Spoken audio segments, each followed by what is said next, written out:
Hi, and welcome to another episode of Hot Takes with me, the Silver Fox. Now, there have been many calls for Michael Matheson to resign. We've done enough videos and given enough reasons. But there is one reason here that we're going to talk about, which means that not only should Matheson go, and I mean not just as Health Secretary, but out of politics, but the entire SNP should go as well, out of shame. It is a statistic that makes for very, very frightening reading if you live in Scotland. Scotland's got one of the worst cancer survival rates. And I not just mean the four home countries. I don't just mean Europe. We're looking at the developed world. And indeed, there's some third world countries with better survival rates than Scotland. If you have cancer in Scotland, it is more or less a death sentence. It could be 18, 20 weeks between feeling that niggle and seeing a consultant. It could be another 3 months before treatment begins. And by then, of course, it's probably far too late. People are dying needlessly because no one in the SNP cares. They're okay, Jack. They're all sitting there on their private health insurance. If they have a niggle, they get sorted immediately. Let's have a look to see why so many people in Scotland are going to die. Here goes. Right, before we get into it, could I please ask, if you haven't yet hit the subscribe button, to please do so.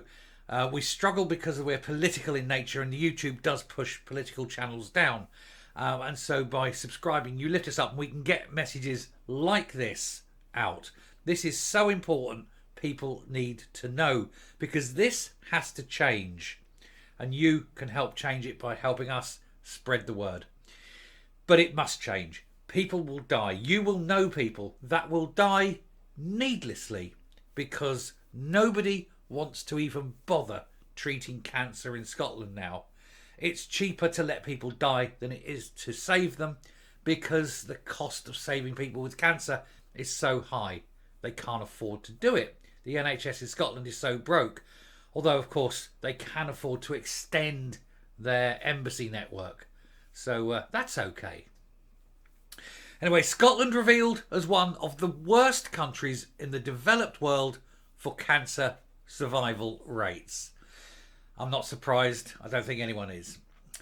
Bringing the NHS in Scotland up to par with other similar healthcare systems in the likes of Australia, the USA and China would save valuable years for thousands of patients, as a major new campaign is launched at Holyrood, but not, I suspect, by the SNP. They are the ones who, for 17 years now, have overseen the increasing death rate from this awful disease. And regardless of who you are, man, woman, rich, poor, it doesn't matter. Cancer is shit. Cancer is awful. We all know people who've been affected by cancer in one way or another. I've known people, ladies with breast cancer. I've known guys that have had prostate cancer. I know people who've died of various cancers, and it is awful. But if it's caught early, most cancers are treatable. But catching it and treating it is key. That seems to be something that they've forgotten about in the NHS in Scotland, or at least something that even if they haven't forgotten about it, they're incapable of doing anything about it because of lack of funding. Scotland is one of the worst countries in the developed world for cancer survival, a shock new survey has revealed. Experts believe improving diagnosis and treatment times could help save up to 8,000 lives every year. Research by the Less Survivable Cancers Task Force looked at lung, liver, brain, esophageal, pancreatic and stomach cancers. And I will say it was stomach cancer that took my grandfather. Each of these has an average 5-year survival rate of just about 16%. Analysis showed that Scotland and the rest of the UK rank below most other countries. The less survivable cancers make up nearly half of all common cancer deaths in the UK. And more than 90,000 people are diagnosed with one of these every year. But there are stark differences between survival rates depending on where you live. Postcode lottery, quite literally the postcodes in some cases will determine whether you live or die. One reason is down to funding, and the research revealed that the less survivable cancers receive a fraction, just 16.6% of research funding compared to the more survivable cancers. And out of 33 countries of comparable wealth and income levels, Scotland ranks as low as 32nd for the 5-year survival for pancreatic cancer. So out of 33 countries, Scotland 32nd. That's not good. That said, pancreatic cancer is bad. It's one of the worst. I don't know why. I'm not that person. I'm not an expert on transplants or anything. But for some reason, they cannot transplant the pancreas. Kidneys, heart, liver, they can do that. For some reason, the pancreas just cannot be transplanted. When it comes to stomach cancer, the country is 31st out of 33, and it is 29th out of 33 for lung cancer. None of these are good. Although the figures are slightly better for esophageal cancer, where Scotland comes 25th. Brain cancer, where it's 24th and 12th for liver cancer, the figures have been slammed as devastating. I mean, this is just awful, isn't it? But it's across the board. It really is. Although I'm just looking at the figures here, which I'll show you in full, the 5-year survival world rankings thing. And I will show you these in full in a second. I've just seen something that's very, very weird. On Thursday, campaigners will meet in Holyrood to mark the Less Survivable Cancers Awareness Day, which highlights the tragic loss of life caused by this cancer gap. And the LCST, or the LSCT, my apologies, wants a commitment by all governments to increase survival rates to 28% by 2029, which is still not fantastic or great, but it is an improvement. Now, I'm going to put this up and I'm going to hold. I'm not going to go through them. I'm just going to say, out of 33 countries, this is crap all round. But esophageal, oh, let me put that back down. You can see the cancers. Esophageal, if you're going to have esophageal cancer, go to Northern Ireland. For some reason, that is particularly good. But generally, it's bad. It's terrible. But look at the countries that they're looking at here.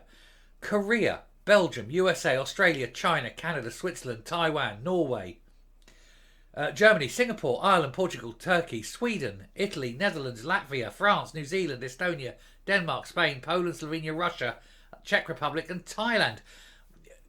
Thailand, Russia, they're beating Scotland. You wonder, don't you? You wonder how bad. But it isn't just Scotland. I mean, it isn't just Scotland. You can see, but like I say, apart from esophageal cancer in Northern Ireland, it's pathetic all around. You've got a 12th for Wales. Brain, if you get brain cancer, go to Wales. Esophageal cancer, go to Northern Ireland. But other than that, it's horrendously bad everywhere. This isn't just a Scottish problem, I think. This is a UK-wide problem. But for the Scotland part to be 32nd out of 33, that is bad. Lorraine Dallas, chairman of the LSCT Scotland group, said many patients would gain valuable years of life if diagnosis and treatment times were improved. That applies to everyone, doesn't it? Cancer is just shit, isn't it? She says, to change this poor outlook for people across the country, we're calling on all UK governments to commit to speeding up diagnosis, improving existing diagnostic routes, and developing new treatments by investing in research into the less survivable cancers. Some cancers are almost routine now, to be fair. I mean, it's still horrific to be told you've got it, but some cancers are fairly routine, and you would expect 99% survival rates if caught early. And of course, it's like anything, it's catching it early. The earlier, the better. And that, of course, is key. But when you've got huge waiting lists, and Scotland's got the worst waiting lists of the 4 home nations, then of course it's not good. It's just not. And people die on it. Anyway, politicians of all parties across the UK need to come together to improve outcomes for these patients by working towards better diagnosis and treatment options. She says, I fully support less survivable cancer awareness day and anyone affected by these terrible cancers. And it is. They're all saying the same thing. All these politicians are saying the same thing. Oh, we must do something. We must do something. What they're not doing is doing something. Let's do something. Let's not stand there in a talking shop and talk a good game. Let's pull your wallets out. Let's put the funding in. Let's close the foreign embassies. And let's get people sorted. Let's get cancer diagnosed and get the treatment started earlier. Weeks, months earlier. And let's save a few lives. And let's just do it.